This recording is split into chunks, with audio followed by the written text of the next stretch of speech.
Bonjour à tous, c'est Antoine de Passion Tech et aujourd'hui je vous fais une vidéo de test du Lenovo P2. Donc dans un premier temps, il faut savoir que ce téléphone existe dans deux déclinaisons couleurs. La première est la déclinaison gris graphite, c'est celle que j'ai ici, et la seconde est la couleur doré champagne. Actuellement nous sommes en mai 2017, donc moment où je fais cette vidéo là, donc je ne sais pas quand est-ce que vous la verrez. Et le prix le plus bas que j'ai pu constater sur ce téléphone est de 249 € sur Cdiscount. Les autres vendeurs le vendent aux alentours des 300 € et il faut savoir que son prix d'origine était de 349 € quand le téléphone était sorti en France. Donc dans un premier temps, je vais vous évoquer les points que la marque Lenovo a souhaité mettre en avant sur la fiche produit de cet appareil et puis par la suite, tout au long du test, nous verrons si ces points-là sont respectés ou non. Batterie exceptionnelle de 5100 mAh et charge rapide de 24 watts. Bénéficiez d'une autonomie pouvant aller jusqu'à 3 jours en une seule charge et 10 heures en seulement 15 minutes de charge grâce au chargeur rapide inclus. Vous pouvez même l'utiliser pour recharger d'autres appareils. Écran Super AMOLED Full HD de 5,5 pouces. Découvrez des couleurs éclatantes et des détails exceptionnels tout en gardant un design compact et en ne gaspillant pas d'énergie. Un design entièrement métallique. Un smartphone sophistiqué qui tient bien en main et qui est disponible en deux finitions. Un bouton économie d'énergie. Il suffit de faire glisser un bouton pour passer en mode économie d'énergie et prolonger ainsi l'autonomie de la batterie. Lecteur d'empreintes digitales sécurisé. Utilisez votre empreinte digitale unique comme mot de passe pour déverrouiller votre smartphone. Donc voilà, je viens d'évoquer les points que la marque a souhaité mettre en avant. Maintenant, nous allons passer aux caractéristiques techniques de cet appareil. Donc il faut savoir qu'au niveau du processeur, ce téléphone est équipé d'un processeur Qualcomm Snapdragon 625. Son nom de référence est le MSM 8953. Il faut savoir qu'il est cadencé à 2 GHz et c'est un processeur 8 cœurs. Au niveau de la puce graphique, on a une puce Adreno 506 cadencée à 550 MHz. L'écran de 5,5 pouces a une résolution Full HD, donc 1920 par 1080 pixels. Il faut savoir que c'est un écran Super AMOLED qui propose un taux de contraste infini par conséquent et de très belles couleurs sur papier. Et on verra un peu plus tard dans la vidéo si c'est réellement le cas. Et la résolution Full HD nous donne une densité de pixels de 401 pixels par pouce. Au niveau du capteur photo dorsal, nous avons un capteur photo de 13 millions de pixels, épaulé par un flash LED dual-tone, donc double couleur, pour avoir le rendu le plus naturel possible, et le capteur c'est un Sony IMX 258. Au niveau de la caméra frontale, nous avons une caméra de 5 millions de pixels, son fabricant n'est pas précisé et c'est bien évidemment une caméra à focale fixe. Au niveau de la mémoire vive de cet appareil, nous avons ici 4 Go, 32 Go de mémoire interne, extensible par microSD jusqu'à 128 Go. Au niveau de la connectivité réseau, ce téléphone est compatible avec la 4G+, de catégorie 6 jusqu'à 300 Mbps par seconde. Il est équipé du Bluetooth 4.1 Low Energy, du Wi-Fi AC ABGN avec les fréquences 2,4 et 5 GHz. Donc ici, on a toute la panoplie des fréquences existantes avec le Wi-Fi, tout comme des normes de transfert, comme la norme AC, qui est la dernière norme en date et qui est très rapide, tout simplement. Le téléphone en sortie de boîte tourne sous Android Marshmallow 6.0 et a été récemment mis à jour vers Android Nougat 7.0. Il est équipé de la surcouche Lenovo qui s'appelle Vibe UI. Nous avons ici un débit d'absorption spécifique, donc les ondes qu'émet le téléphone tout simplement, d'1,65 watts par kilo. Donc c'est quelque chose que je trouve un peu élevé malheureusement. Cependant, la réglementation européenne limite, impose des règles aux constructeurs tout simplement. Et il ne faut pas qu'il dépasse les 2 watts par kilo. Par contre, ici, on a 1,65 watts par kilo. Comme ça peut paraître correct, mais il faut savoir que 90% des téléphones commercialisés sur le marché français, tout comme celui-ci, ont un débit d'absorption spécifique de moins d'1 watt par kilo. Donc, ils émettent un peu moins d'ondes, voire beaucoup moins d'ondes pour les meilleurs d'entre eux, parce qu'il y en a déjà qui ont un débit d'absorption spécifique, un DAS de 0,3 watts par kilo. Donc maintenant, on va passer à la prise en main de l'appareil. Donc dans un premier temps, je vais vous évoquer ses dimensions. Il fait 153 mm de hauteur, 76 mm de largeur et 8,3 mm d'épaisseur pour un poids de 177 grammes. Sur la face avant du produit, on retrouve l'écouteur qui permet d'entendre ses correspondants pendant les conversations téléphoniques. À sa gauche, nous avons les différents capteurs de luminosité et de proximité. Juste ici, nous avons la caméra frontale de 5 millions de pixels et la LED de notification qui peut s'illuminer dans différentes couleurs. Et j'en parlerai un peu plus dans la partie surcouche pour vous montrer comment choisir ces couleurs-là et quelles sont ces couleurs-là tout simplement. Ensuite, on retrouve le grand écran de 5,5 pouces d'une définition Full HD et avec la technologie Super AMOLED, très bon point. Le lecteur d'empreintes et le bouton qui permet d'effectuer l'action retour, accueil ou encore application récente. Donc j'en parlerai un peu plus dans la partie surcouche. Sur la tranche du bas de l'appareil, on a la prise micro USB. Ces petits trous servent à laisser passer le son pour le microphone et ceci pour le haut-parleur. Donc soyons clairs, il n'y a qu'un seul haut-parleur sur ce téléphone-là, donc on n'a pas de son stéréo. Sur la tranche du haut, on peut retrouver la prise jack 3.5, un marquage au niveau des certifications européennes et un petit trou à l'intérieur duquel on retrouve le microphone secondaire qui permet d'atténuer le bruit ambiant lors des conversations téléphoniques ou encore enregistrer un son stéréo lors de la prise vidéo, tout simplement. Du côté gauche, on retrouve le petit bouton que Lenovo appelle One Key. Donc c'est un petit bouton qui permet en un seul slide de passer le téléphone en super économie d'énergie. Donc j'en parlerai également un peu plus tard dans la vidéo. Nous avons ici le tiroir SIM que je vais vous présenter tout de suite. Donc il faut savoir que ce téléphone est dual SIM, donc double SIM, et que sa mémoire est extensible. Par contre, malheureusement, on ne peut pas avoir les deux. Ça veut dire qu'il faut faire le choix. Soit on met une carte SIM ici et sa micro SD juste ici, donc on a un téléphone simple SIM.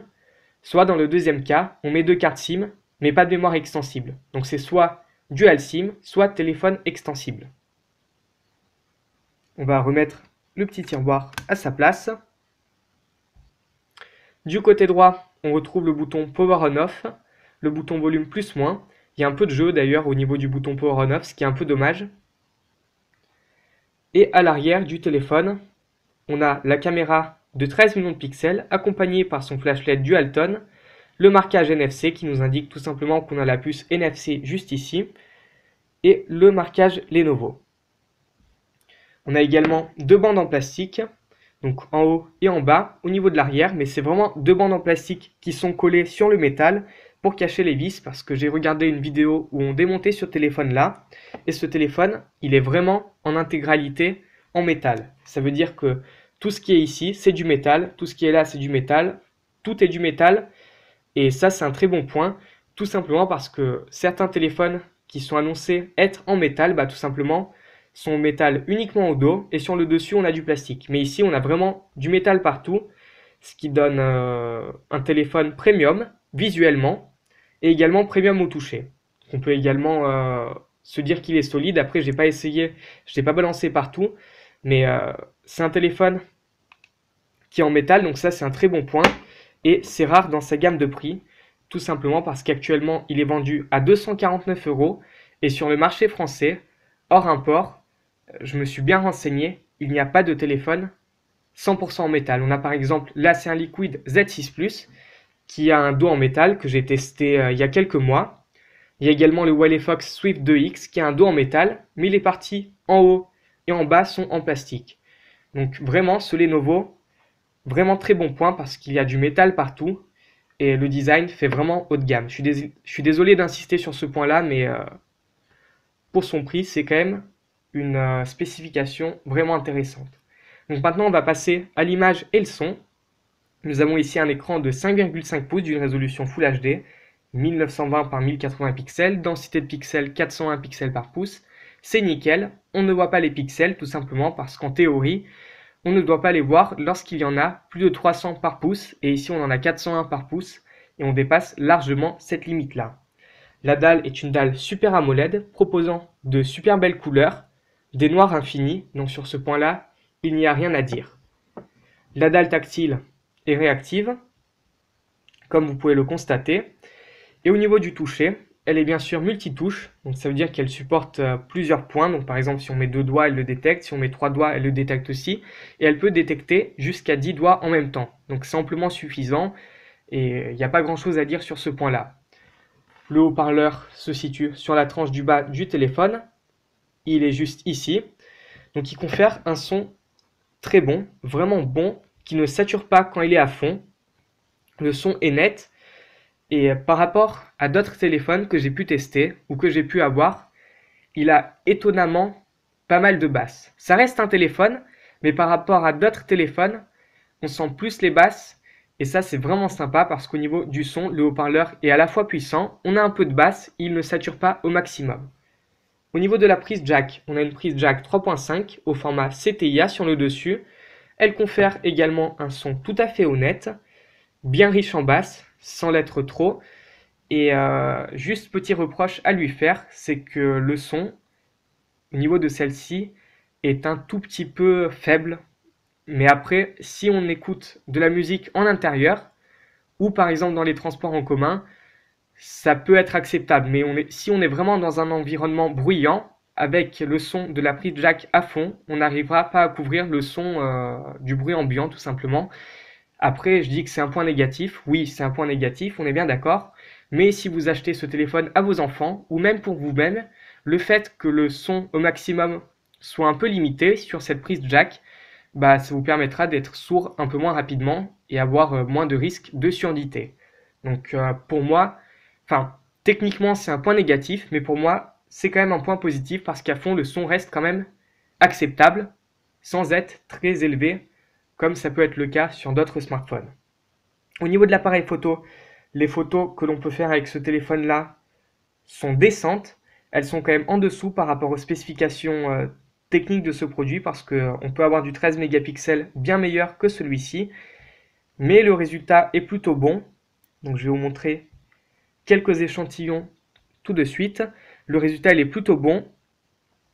La netteté, elle est en général là, quand elle veut bien s'afficher correctement. Donc vous aurez les clichés dans la description de cette vidéo. Donc je ne sais pas pour quelle raison le téléphone ne veut pas charger correctement les images parce qu'elles sont ici floues. Donc c'est mon application sans doute qui fait n'importe quoi. Je vais essayer avec une autre application et on va voir ce que cela donne. Donc Google Photos, je vais juste enlever le téléphone de l'écran tout simplement parce qu'il y a mon mail qui va s'afficher. Voilà, donc c'est parfait. Ici, les images vont bien charger.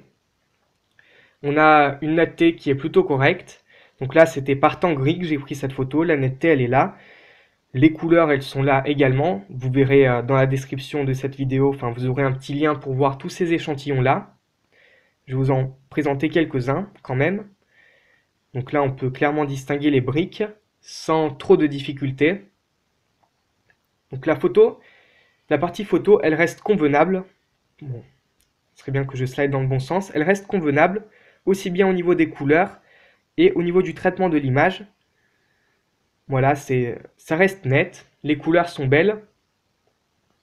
Après, ce que j'ai remarqué, c'est que là, j'ai pris les photos avec l'application par défaut, qui est fournie par Lenovo tout simplement. Et j'ai pris également quelques photos avec l'application Open Camera, que je vous montrerai pas ici parce que j'avais peur de confondre les différentes photos que j'ai prises avec les différentes applications. Mais il faut savoir qu'avec l'application Open Camera, il y a à peine plus de netteté. Mais vous voyez ici, j'ai pris voilà, j'ai pris ça en photo et on voit clairement que la netteté, elle est au rendez-vous. On peut clairement lire ce qui est marqué et il n'y a aucun souci. Voilà, des petites fleurs. Donc là, la netteté, elle est un peu moins là, moins présente, parce que j'ai pris cette photo en fin de journée. Un tronc d'arbre, par exemple. Voilà, une fleur qui est pas très jolie, mais c'est juste pour l'échantillon. Et ici, la netteté, elle est clairement là, parce que j'ai beau zoomer, et le grain arrive très tard. Voilà, donc ensuite, j'ai cette photo-là, que j'ai prise en mode normal et je me suis dit pourquoi pas tester le mode HDR tout simplement parce que ce bâtiment était un peu sombre et en mode HDR, ça pourrait être pas mal. Donc là, ça c'est la photo prise avec le mode classique. Voilà, les détails sont là. Le ciel est un poil bruité. On arrive quand même à voir par exemple l'antenne du bâtiment sans trop de difficultés. Et voilà le mode HDR. Donc je pense que ça se voit à la caméra. La différence au niveau des couleurs, elle est nette. Le mode HDR, il propose de très belles couleurs. Ici, c'est un peu artificiel. On peut clairement le constater. Et encore, c'est pas le cliché. On va être le plus choqué par le mode HDR. Mais le mode HDR, il fait des photos qui sont avec des couleurs qui sont en fait trop colorées, qui sont trop fortes. Mais les photos quand même sont jolies. Et la netteté est également là. On a l'antenne qu'on peut distinguer. Par contre, des fois, il y a des petits ratés. Enfin, c'est même pas des fois, c'est tout le temps le cas. Et on a des petits contours comme ça, des bâtiments, des choses comme ça, quand on a un changement de couleur. Donc, ça fait une photo qui n'est pas naturelle, mais qui est plus jolie que celle d'origine. Je dirais que si on ferait un mix de la photo d'origine, sans le mode HDR et de celle-ci, bah, la photo serait parfaite. Mais le mode HDR, il est un peu exagéré, mais vaut mieux qu'il soit exagéré qu'il ne fonctionne pas du tout. Mais par exemple, voilà, le ciel, il est carrément trop bleu, les arbres, ils sont carrément trop verts. Voilà, donc là, typiquement, on a une photo sans mode HDR, qui rend plutôt bien, franchement. Et là, avec le mode HDR. Donc la différence, elle est vraiment nette, et le mode HDR fonctionne très bien. Au niveau de la netteté, on a également un résultat plutôt satisfaisant. Voilà, un petit mur de briques sans HDR, et avec le mode HDR. Donc ici, on a une photo qui a été prise également sans HDR et celle-ci avec HDR. Donc HDR, ça veut dire que pour ceux qui ne sauraient pas, ça prend deux photos en privilégiant certaines couleurs et après ça les superpose les deux et ça permet d'avoir de meilleures couleurs qu'avec un mode classique qui capture rapidement la photo. Mais ici, vous voyez, sans le mode HDR, la photo elle est clairement bien plus moche qu'avec le mode HDR parce que là c'est vraiment plus joli. Les maisons elles sont colorées, l'arbre il est un peu trop surcoloré, mais vraiment avec ce mode-là, on peut vraiment avoir des photos de cartes postales sans les retoucher, j'ai envie de dire, parce qu'elles sont vraiment belles. Voilà, donc également HDR et pas HDR. Et je mettrai tout ça hein, bien sûr dans la description. Celle-ci également, qui est un peu fade, sans le mode HDR, qui manque un peu de couleur, pas cruellement, mais je trouve que ça manque un peu de punch. Avec le mode HDR, celle-là, elle est juste parfaite. Vous voyez, le bâtiment, il est à peine, il est mieux coloré. Les panneaux, ils sont bien colorés et tout ça. Ici, sans HDR, avec HDR. Et là, on a vraiment une grande différence. Voilà, donc ça, c'est la photo classique et ça, c'est avec le mode HDR. Et ici, franchement, la photo, elle est belle. Elle est vraiment belle. Par contre, le gazon, on a l'impression qu'il est radioactif, quoi. Je suis désolé. Mais la photo, elle est belle. Donc, si on veut prendre de belles photos, mais pas forcément naturelles, ce téléphone sera très bien, surtout avec le mode HDR. Sans le mode HDR, le téléphone sera fidèle et correct, mais sans plus. Voilà, donc quelques photos prises pendant la nuit ou pendant la soirée, par exemple. Donc ici, on peut clairement constater que le grain arrive très vite. Voilà, au niveau du ciel, on a pas mal de grains. Ça s'appelle du bruit numérique. Une autre photo prise de nuit. Donc là, vous voyez, c'est clairement flou. En journée, c'est bien plus net. Voilà. Donc là, j'ai pris en photo un plan. Donc la première photo, c'est sans flash. Donc là, on peut clairement voir que c'est flou en zoomant. Celle-ci est avec le flash, c'est un peu moins flou. Donc n'hésitez pas à utiliser le flash, surtout si c'est pour prendre en photo des documents par exemple. Voilà, celle-là, elle reste relativement correcte parce qu'il y avait un peu d'éclairage et j'avais utilisé le flash ici. Celle-ci également, grâce à l'éclairage. Mais il ne faut pas espérer prendre de super belles photos pendant la nuit. Ça reste acceptable. Voilà, deux dernières photos avec des fleurs. Et ici, c'est vraiment net et le résultat, il est vraiment sympa, quoi. Vraiment. Donc, les fleurs, c'est pas les plus belles du monde. Après, c'est des photos que j'ai prises pour des échantillons. Et ici, on voit clairement les détails. Donc, pour l'appareil photo, pour moi, c'est quand même un bon appareil photo qu'on a sur ce Lenovo. D'autant plus que je vais vous montrer quelque chose.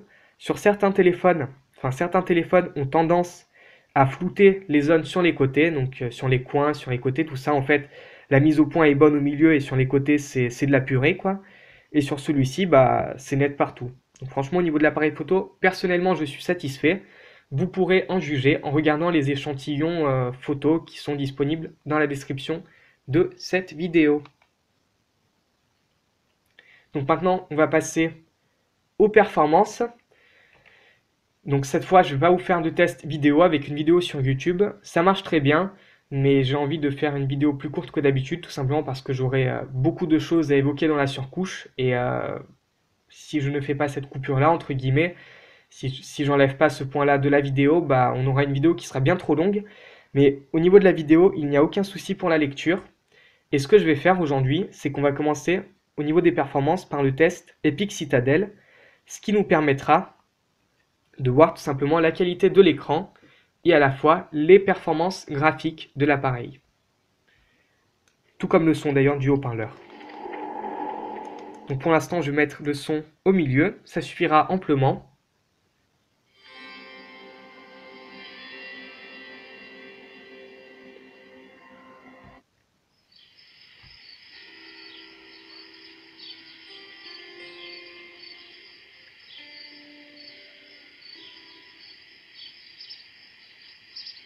Voilà, donc on va choisir le mode ultra haute qualité avant de lancer le test. Donc voilà, ultra high quality.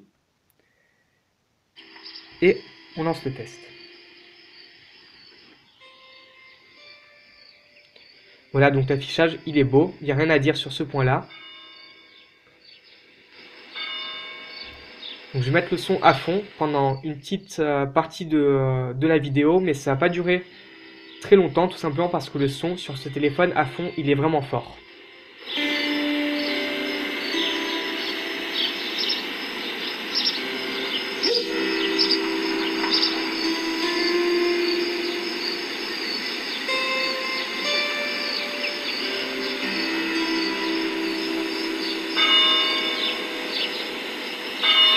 Voilà, et pour information, le son, il sort bien d'ici, donc je vais boucher l'endroit d'où il sort, donc ici, là, et vous allez voir qu'il va être étouffé.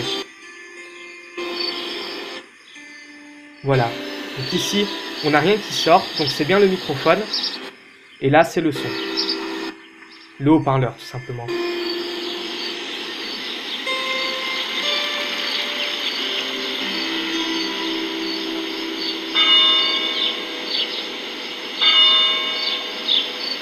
Je vais baisser un peu le son.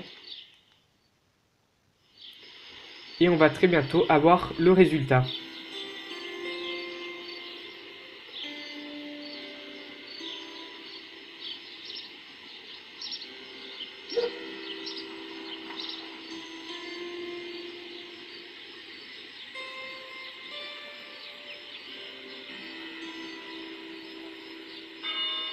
Voilà, donc on a un résultat de 49,9 images par seconde, ce qui est un très bon résultat avec le mode Ultra High Quality.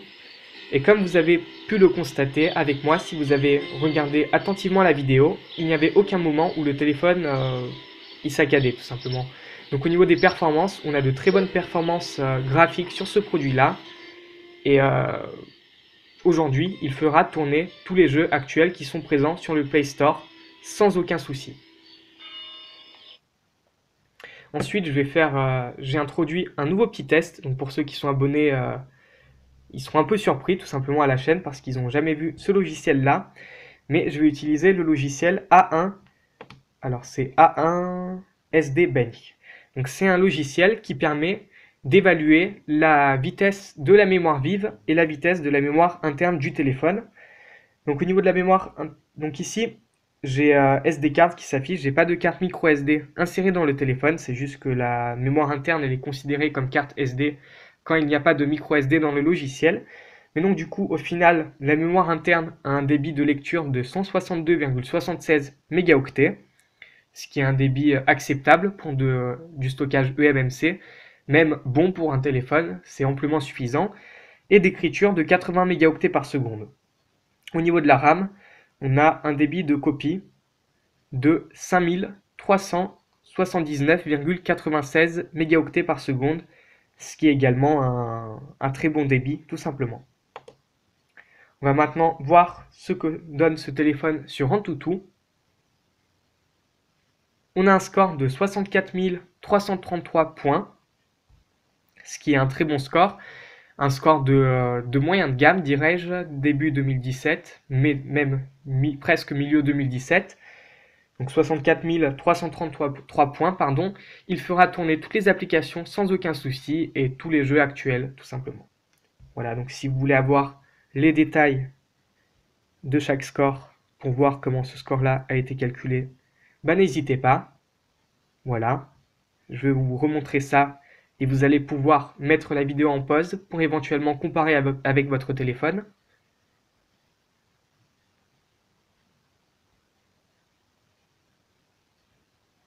Et voilà. Donc maintenant, on va voir ce que donne ce téléphone dans les jeux, par exemple, avec Real Racing 3.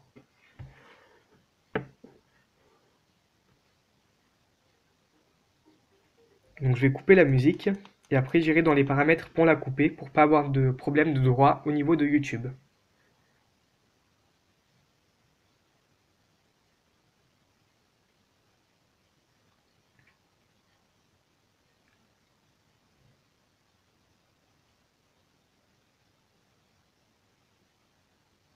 Voilà, donc le jeu a chargé assez rapidement. Donc je vais couper la musique.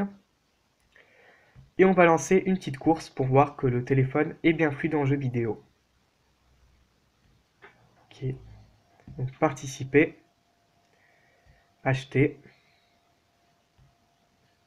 Voilà.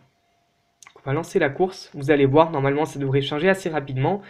Donc je vous avoue que j'ai pas trop joué dessus, mais au vu de ses performances, il serait très étonnant que cela saccade. Donc c'est juste impossible que cela saccade et ça sera très fluide. Vous allez le constater avec moi. Voilà, donc on va lancer la course.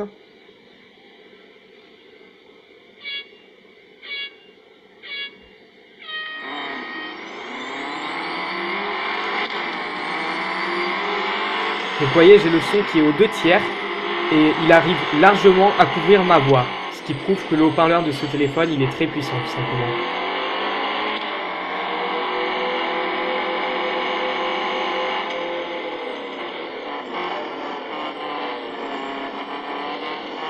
Voilà, donc l'accéléromètre et le gyroscope font très bien leur travail. Tout simplement parce que la voiture tourne très bien quand j'incline le téléphone. Et au niveau de la fluidité, c'est également parfait. Le téléphone n'a d'ailleurs pas du tout tendance à chauffer, ce qui est un très bon point.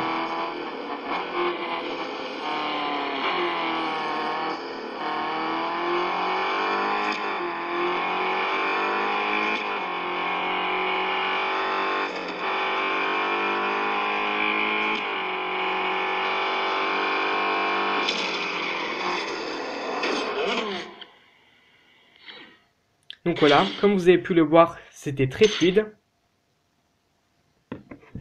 Donc maintenant, je vais vous faire une petite démonstration avec Minion Rush pour vous prouver que ce téléphone s'en sort très bien avec tous les jeux.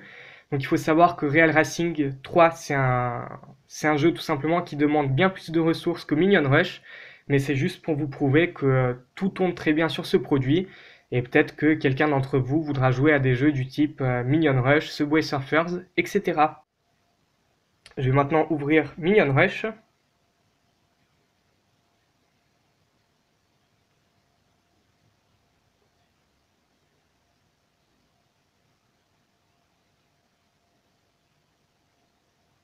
Voilà, donc le chargement s'est fait assez vite.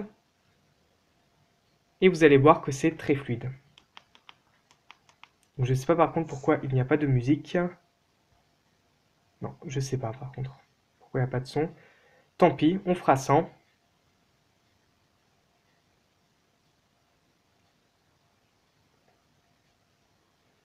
Mais comme vous pouvez le constater, c'est très fluide et ça marche à la perfection.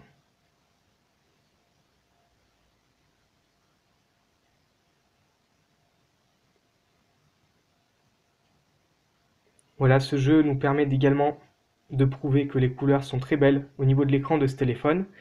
Pour rappel, c'est un écran Super AMOLED, le top du top, avec des taux de contraste infinis, de très belles couleurs. et donc des noirs très profonds, tout simplement parce que sur les écrans Super AMOLED, les pixels sont rétroéclairés un par un. Donc par exemple, si on a un fond noir quelque part, bah à cet endroit-là, l'écran n'est pas rétroéclairé, donc il est complètement noir. Et ce genre de technologie permet d'éviter les fuites de lumière, d'économiser de l'énergie, tout simplement parce que les écrans AMOLED sont bien moins énergivores que des écrans IPS ou TN par exemple sur des téléphones très entrée de gamme. Et surtout au niveau des couleurs, on a une gamme de couleurs infinie avec des noirs très profonds, des couleurs très intenses. Donc après elles sont bien plus intenses que des couleurs naturelles tout simplement. Il faut aimer, mais en général les gens ils aiment tout simplement parce que l'écran il est vraiment beau et donne un affichage vraiment sympa. Maintenant, je vais vous parler un peu de la surcouche de ce Lenovo P2. Donc on a une surcouche assez légère, donc on a une expérience Android presque stock sur ce produit, donc naturel, sans avoir de rajout entre guillemets. Maintenant, je vais vous parler un peu de la partie photo de ce Lenovo, parce que l'application appareil photo est surcouchée avec des fonctionnalités assez intéressantes. Donc l'application appareil photo présente comme ça, donc plutôt sobre à premier point de vue, mais elle a quand même pas mal de fonctionnalités. Si on appuie sur le petit bouton ici, on a accès à différents modes, le mode professionnel, le mode panorama, paysage de nuit artistique, HDR artistique, accéléré, ralenti, pardon. Si on commence par le mode professionnel, ce mode nous permet de tout choisir. Donc voilà, la luminosité, les ISO, voilà, comme on le souhaite, on peut les choisir. Donc ça, c'est la mise au point, si je ne me trompe pas. Et non, ça, c'est l'ouverture. Ensuite, on a la mise au point qu'on peut faire manuellement point par point, comme vous pouvez le constater, ce qui est très sympa. Et on a la balance des blancs. Ensuite, on a un mode panorama qui nous permet tout simplement de prendre des panoramas en appuyant sur le déclencheur et faisant glisser le téléphone tout simplement, comme ça nous l'indique à l'écran. On a le paysage de nuit artistique avec le choix de différents modes optimisés pour faire des photos de nuit. Donc ville de nuit, donc pour la ville tout simplement, en mouvement, scène ou encore intérieur tamisé. Alors, je fais n'importe quoi. Voilà. On a le mode HDR artistique, également avec différents modes, tout simplement comme pour le mode nuit, le mode classique, le mode automobile, nature morte ou encore ville. Le mode accéléré qui permet de filmer en accéléré, voilà. Il n'y a rien à dire, donc ça c'est pas exceptionnel, tout simplement parce que après avoir filmé une vidéo avec un téléphone classique, on peut l'accélérer sur l'ordinateur, ça ira très bien. Et on a le mode ralenti, qui est autrement également appelé slow motion en anglais. Et là, ça nous permet d'avoir un mode ralenti assez sympa, avec une résolution HD, donc 1280 par 720 pixels, et il filme à 120 images par seconde. Donc on a un ralenti x4, donc on a quelque chose qu'on filme, le résultat est 4 fois plus lent, ce qui est vraiment sympa. Ensuite, on a des petites options comme composition intelligente, le choix des dimensions de la photo, donc le ratio, la résolution photo, le mode de prise photo, donc si on déclenche la photo en appuyant sur le bouton de déclenchement, en appuyant à n'importe quel endroit de l'écran ou encore en souriant, voilà, ou avec un retardateur. On a le choix de la balance des blancs, l'ISO, la méthode de mesure de la luminosité, le nivellement triaxial et différentes grilles de cadrage. Donc le nivellement triaxial nous permet de bien se positionner pour prendre une photo droite entre guillemets et pas penchée. Par exemple, si je penche le téléphone comme ça, il m'aide à me mettre bien droit pour prendre une photo bien droite, tout simplement. Voilà. Pour la vidéo, on a le choix entre la 4K, la Ultra HD, la qualité Full HD, la qualité HD et la résolution qu'ils appellent standard, donc 480p. Il faut savoir que la stabilisation est disponible en Full HD, en HD et en 480p. En Ultra HD, on n'a pas de stabilisation. Et enfin, la dernière option euh, nous propose de paramétrer ce qui se passe quand on appuie sur les boutons volume quand la caméra est ouverte, si le son pendant la capture est activé, si on enregistre les informations de localisation, la fréquence de rafraîchissement, et on peut également réinitialiser les paramètres de l'appareil photo. Donc on a ici sur ce Lenovo P2 un appareil photo très complet avec beaucoup de fonctionnalités, beaucoup d'options, et voilà. Donc au niveau du lanceur d'application, tout simplement, nous avons un lanceur d'application qui ressemble beaucoup à un lanceur classique d'Android, assez simple à premier point de vue. Voilà, comme vous pouvez le constater ici, tout simplement. Il est très simple. Si on appuie longtemps sur le bureau, on a des options qui s'affichent. On peut bien évidemment choisir le fond d'écran, donc via l'application thème que je vous présenterai un peu plus tard. On a également différents widgets, les préférences du lanceur. Donc on a deux possibilités. Soit avoir un lanceur de type Android, ce que Lenovo appelle Android. Donc qu'est-ce que ça veut dire?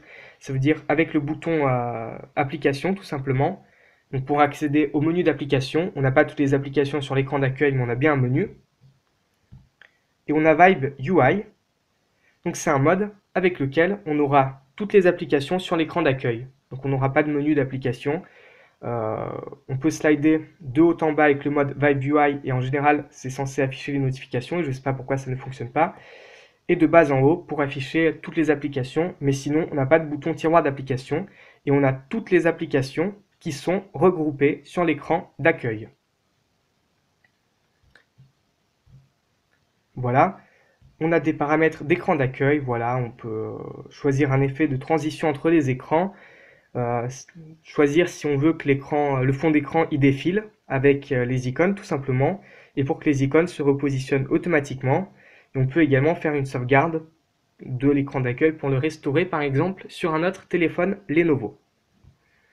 Donc je vais mettre le mode Android par défaut. Et maintenant je vais vous montrer rapidement voilà ce qu'il y avait de base sur le téléphone d'installer tout simplement.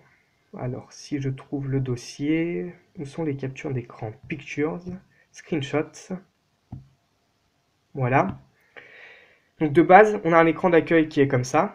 Voilà, on a l'heure, un dossier avec les applications Google, l'icône thème, l'appareil photo, Play Store, appel, contact, application, messages et navigation web avec Google Chrome.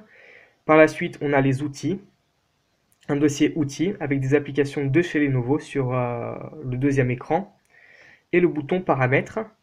Au niveau des applications installées sur le produit, on a toutes les applications classiques de Google, donc à savoir Agenda, Calculatrice, Chrome, Drive, Gmail, Google, Google Photos, Hangouts, Horloge, Maps, Play Film, Play Music, Play Store, recherche vocale, SMS MMS, j'ai l'impression que c'est une application stock, enfin classique quoi, et téléchargement. Ensuite, au niveau des applications de Lenovo, on a quelques rajouts. Donc on a une petite boussole qui fonctionne plutôt bien. On a les contacts. Bon, c'est des contacts surcouchés par Lenovo. Donc c'est clair que les contacts sont indispensables sur un téléphone, mais on a une petite surcouche au niveau des contacts. Donc ça mérite la peine d'être précisé tout simplement. On a un gestionnaire de fichiers de chez Lenovo. Un guide de l'utilisateur que je vous présenterai un peu plus tard, un logiciel qui s'appelle Lenovo Compagnon, un magnétophone, un antivirus qu'on peut d'ailleurs supprimer, et je vous conseille de le supprimer parce que bon, Lenovo s'est un peu raté sur ce coup-là parce que l'antivirus dit d'emblée que le logiciel thème installé par Lenovo c'est un virus. C'est pas très malin de la part de Lenovo d'avoir mis cet antivirus-là. Mais après, on sait très bien qu'il y a des conséquences financières derrière cela et que McAfee a payé de l'argent à Lenovo pour que Lenovo l'intègre sur ces téléphones-là. Heureusement qu'on peut le désinstaller. On a la radio qui est un peu surcouchée, pardon, un logiciel ShareIt, SyncIt, le téléphone qui est un téléphone propre à Lenovo et on a l'application des thèmes. Maintenant, on va passer au téléphone. Donc là, on a un clavier classique. Ici, nous avons l'historique d'appel que j'ai pas dû effacer, je pense, donc on va pas cliquer ici. Si on appuie ici, on accède au contact et juste ici, on a quelques fonctionnalités qui sont intéressantes. Donc on a une fonctionnalité page jaune, voilà, qui est intégrée, c'est assez sympa. On a une fonctionnalité de blocage d'appel et de texte qui est également intégrée. Donc peut-être qu'avec Android Nougat, ça y est par défaut, je ne sais pas, parce que c'est le premier téléphone que j'ai vraiment sous Android Nougat en main. Mais c'est quand même assez sympa d'avoir cette fonctionnalité-là, tout simplement parce que sur d'autres téléphones que j'ai testés auparavant, cette fonctionnalité n'était pas toujours présente. Et on a une option d'enregistrement automatique des appels. Donc voilà.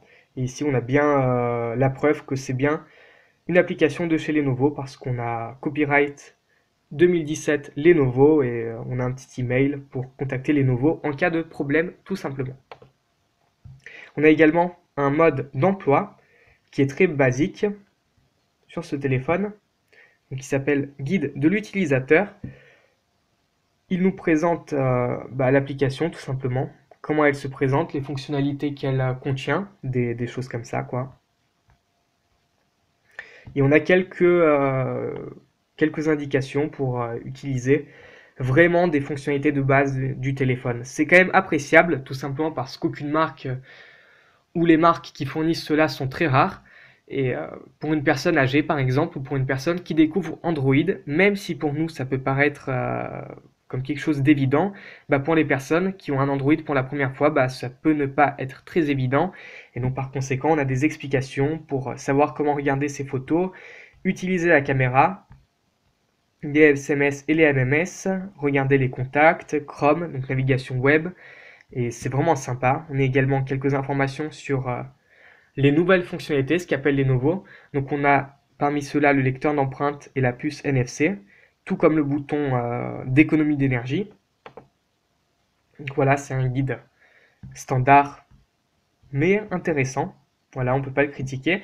On a ensuite un petit logiciel SyncIt, ce qui permet d'enregistrer ses contacts dans le cloud et après les restaurer si nécessaire. Donc pour cette application-là, il faut créer un compte. On peut également faire la même chose avec les SMS, le journal d'appel.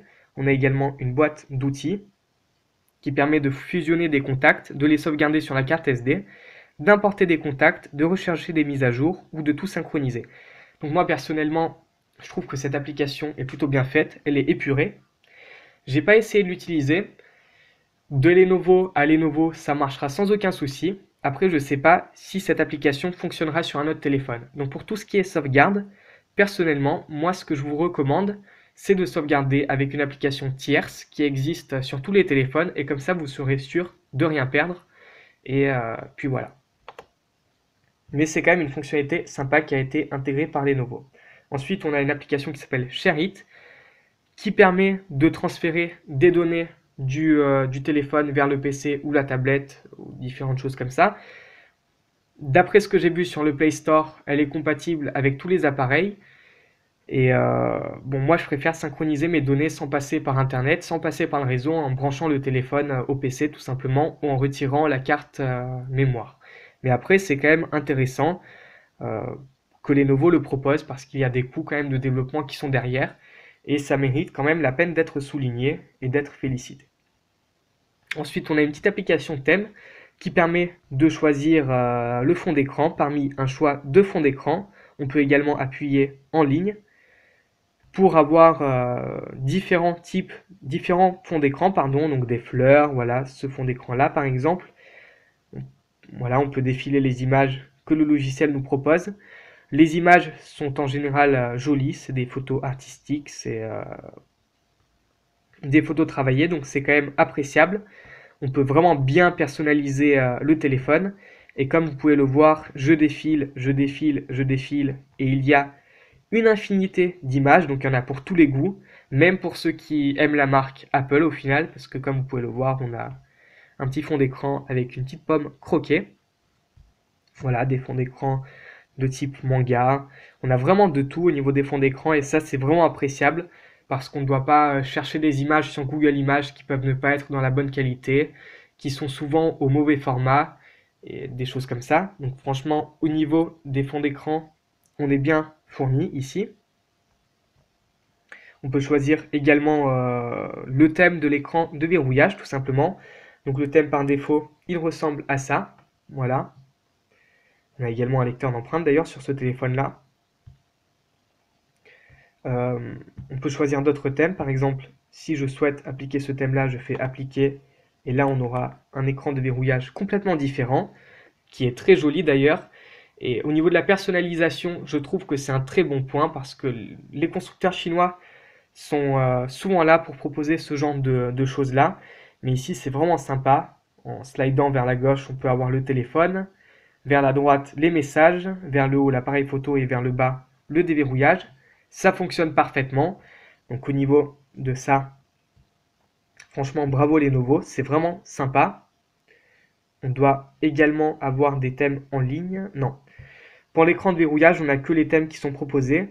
C'est déjà pas mal. Ils sont déjà assez intéressants. Donc là, ici, on a juste le fond d'écran qui change logiquement. Voilà, ici, on a juste le fond d'écran qui change. Donc réellement, on n'a que deux thèmes de verrouillage, mais c'est quand même, ça reste quand même sympathique. On a également l'horloge qui change de temps en temps. Mais franchement, c'est un très bon point pour Lenovo et ça mérite la peine d'être souligné, quoi. Niveau personnalisation, là, on est très bien fourni. Si on fait un slide vers le haut, on accède au message, visiblement. Enfin, dans tous les cas, c'est un slide vers le haut, comme vous pouvez le constater. Mais si on le fait d'ici, bah, ce sera le téléphone, en appuyant sur le téléphone. Si on le fait comme ça, ce sera juste pour le déverrouiller. Comme cela pour les messages, et comme ça pour la caméra. Donc, c'est très facilement compréhensible, et c'est très bien fait. Franchement, très bon point, et j'apprécie beaucoup ce point-là, sur ce téléphone. Donc ensuite, au niveau des appels, on a deux choix de thèmes, donc celui-là et celui-ci. Et au niveau du gestionnaire d'appels, on peut choisir un thème, le thème par défaut qui était déjà choisi, ou le thème café. Et je ne sais pas d'ailleurs pourquoi il ne s'est pas appliqué. Bon, il faut redémarrer l'appareil pour appliquer le thème, mais vous avez compris le principe, et ici ça deviendra de couleur café.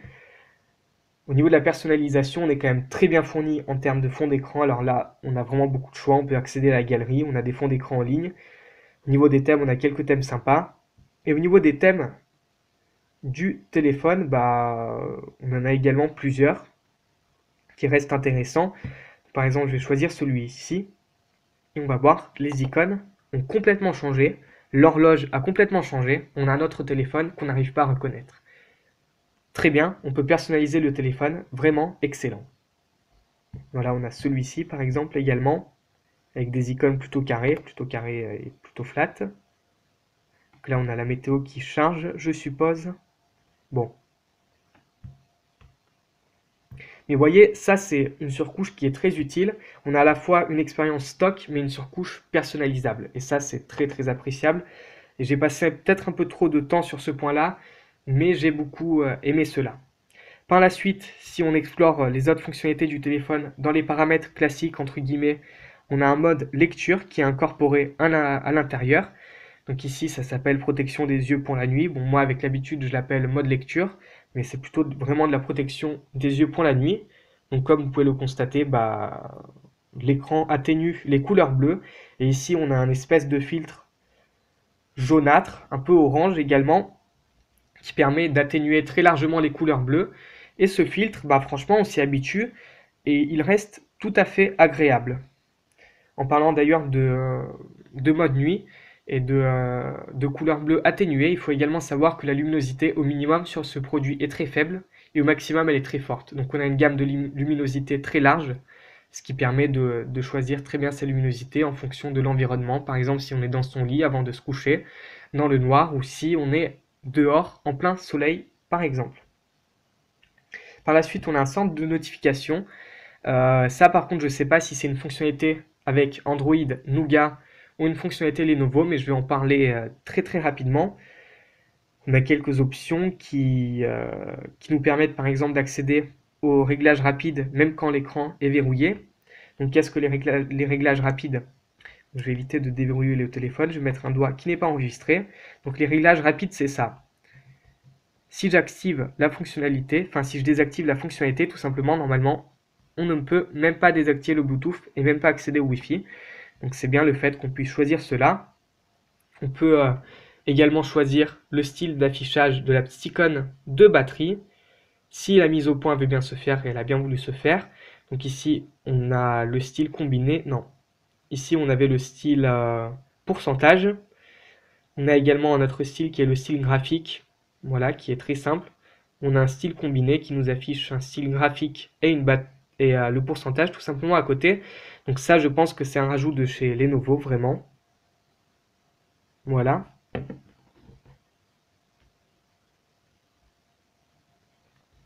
Par la suite, on n'a aucune notification de capture d'écran. Donc si par exemple on fait une capture d'écran, en général on a une petite notification. Donc je vais faire une capture d'écran. Et donc là on a une petite notification qui défile, enregistrement, capture d'écran. Et on a une notification qui apparaît juste ici. Je vais fermer la notification, je vais activer cette fonctionnalité là. Et dès qu'on fait une capture d'écran, bah, il y a juste l'animation et on n'a pas cette notification qui apparaît et le message de réalisation de capture d'écran. On a une option pour nous rappeler le statut du Wi-Fi, s'il y a des réseaux disponibles, si je ne me trompe pas, pour le Bluetooth également. On peut choisir les icônes qui s'affichent dans la barre d'état. Bluetooth, si on ne souhaite pas que l'icône elle s'affiche, on désactive et elle disparaît juste ici, comme vous pouvez le constater par exemple. Voilà, c'est vraiment sympa. Ce qui est dommage, c'est qu'on ne peut pas désactiver cette icône-là, qui est affichée quand le mode portrait est activé, tout simplement quand la rotation elle est désactivée. Et voilà, donc ça c'est concernant les notifications. Donc si on souhaite les masquer quand le téléphone est verrouillé, notification des applications et l'accès aux notifications. Ensuite, on a pas mal d'options qui sont propres à Lenovo également. Donc on a une surcouche quand même qui est en retrait, tout simplement parce qu'elle prend pas, elle ne domine pas Android entre guillemets, mais elle est quand même présente. Donc je l'ai dit qu'elle était légère parce qu'on avait plutôt une expérience Android stock, mais comme vous pouvez le voir, au niveau des options, on en a plein, mais ça n'altère pas la bonne expérience d'Android et on peut bien évidemment les désactiver. La première, photo instantanée, à partir de l'écran noir, appuyez 2 fois sur le bouton de hausse ou de baisse de volume pour prendre des photos. Voilà, s'il y a de la musique en arrière-plan, bien sûr la fonctionnalité ne fonctionne pas. Je vais verrouiller le téléphone, je viens d'éteindre l'écran, j'appuie 2 fois sur volume moins ou volume plus et ça prend instantanément une photo. Donc ça le fait très rapidement, donc c'est vraiment un bon point. Par contre, ce que j'ai remarqué, c'est que ça fait jamais la mise au point. Donc si vous souhaitez prendre une photo vite fait et vous n'avez pas besoin de netteté, tant mieux. Mais sinon, cette option, elle est un peu inutile. Pour vous, du moins.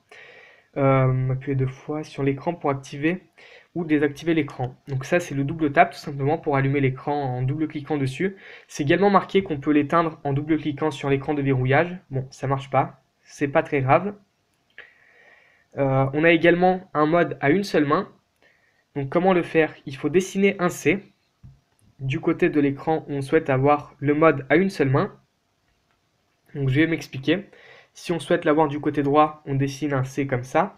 On peut personnaliser la taille du mode à une main. Donc là, franchement, ça marche très bien. On peut utiliser le téléphone à une seule main. Il n'y a aucun souci sur ça. Vous voyez, là, je peux écrire par exemple des SMS.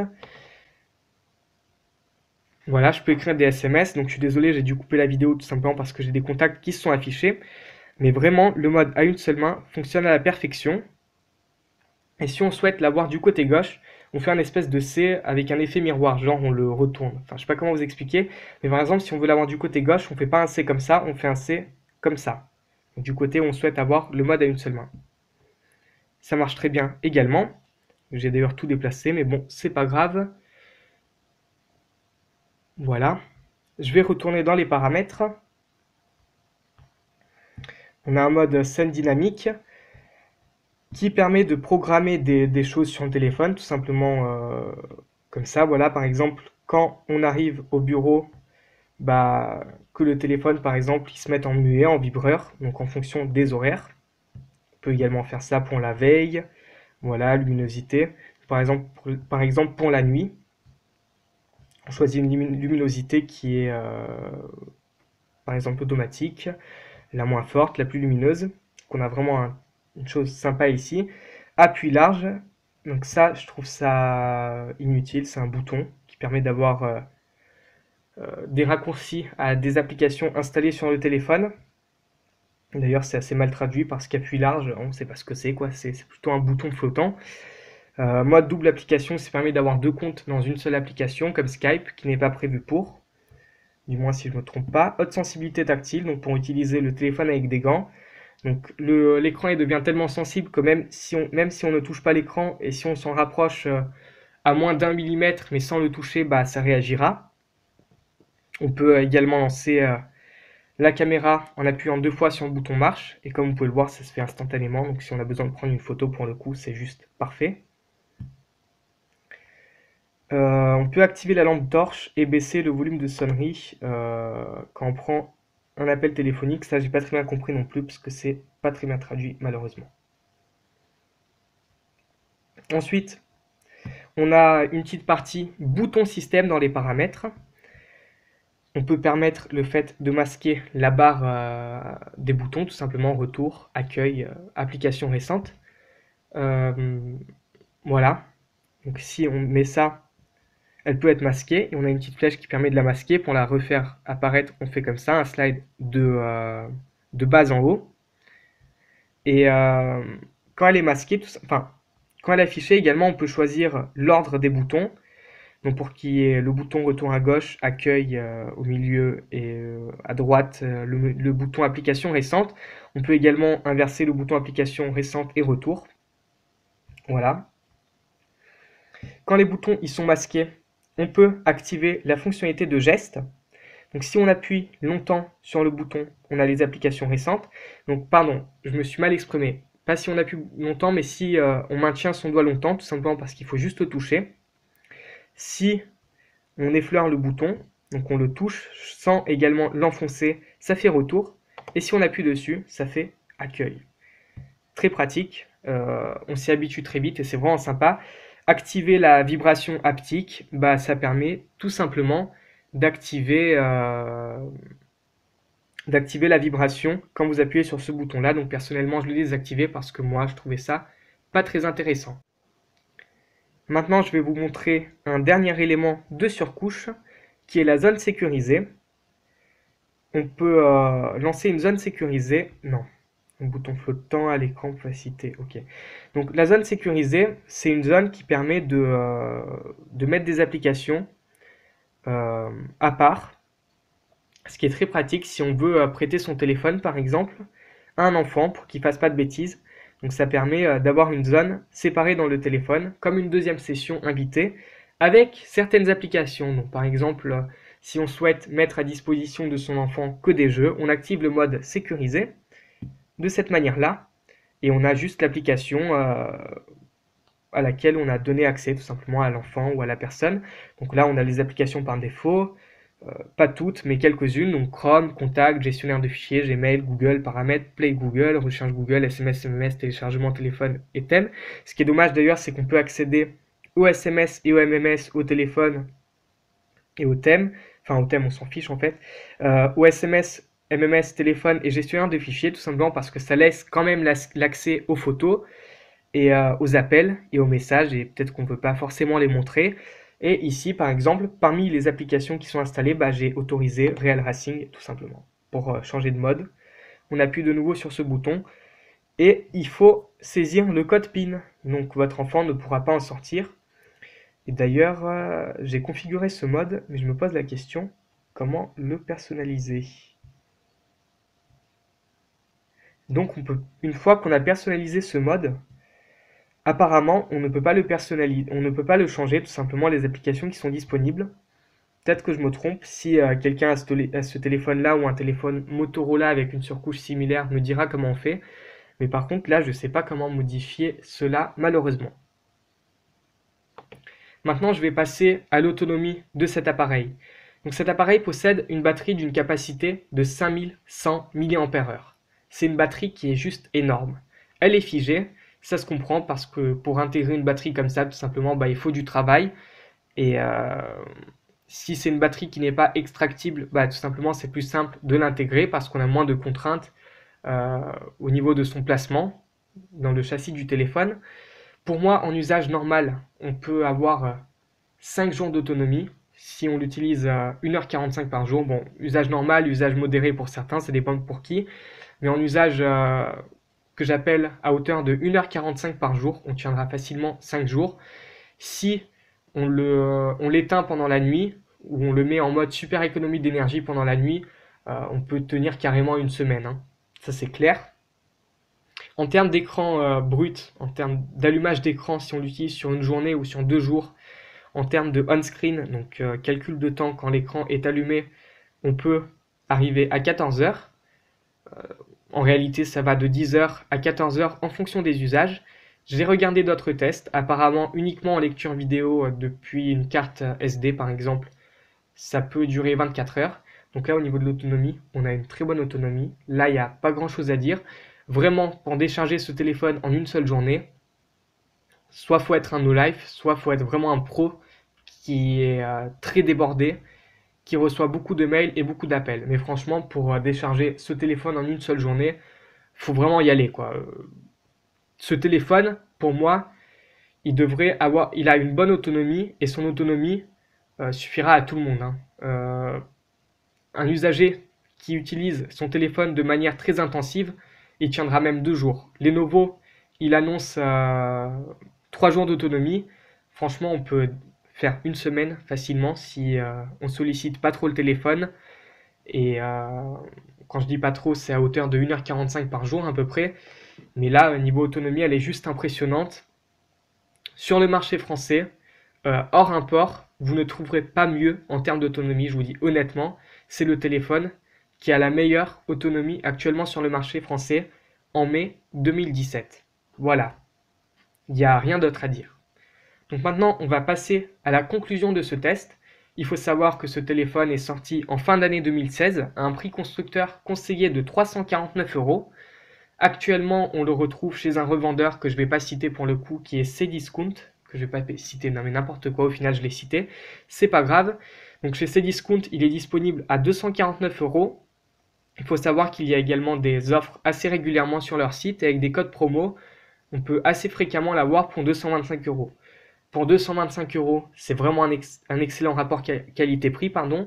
Même pour 249 euros, bon, pour 349 euros, ça mérite la peine d'être réfléchi, mais là, pour 249 euros, c'est clair, c'est un excellent rapport qualité-prix.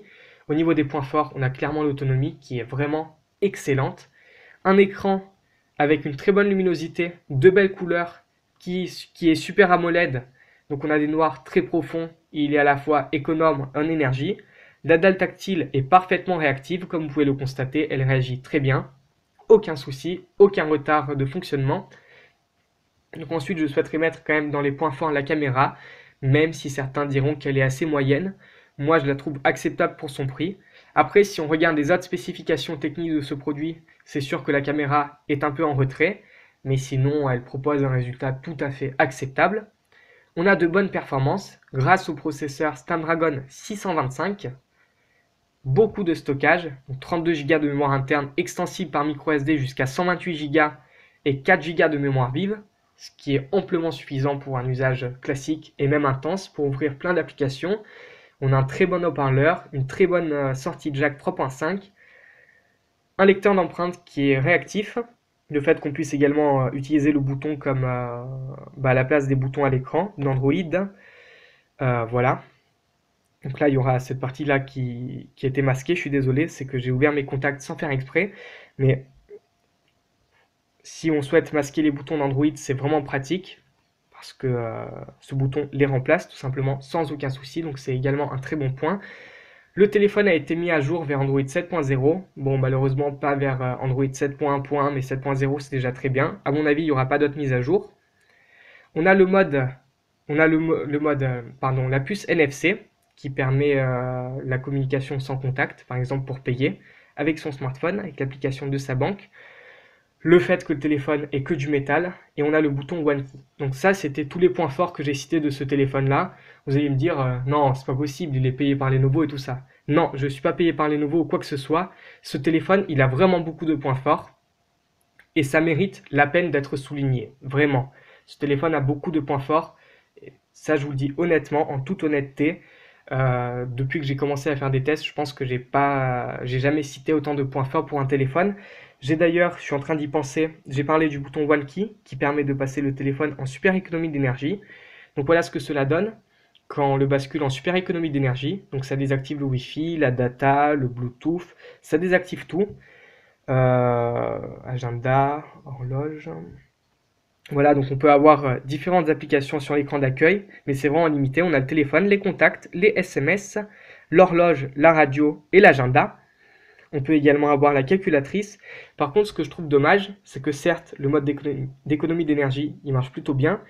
Je vous avoue que j'ai pas utilisé le téléphone avec ce mode-là parce qu'il est vraiment excellent ce téléphone et l'utiliser dans un mode pareil, bah, c'est juste dommage, surtout si on n'a pas de problème d'autonomie et vu sa capacité, on n'en a pas.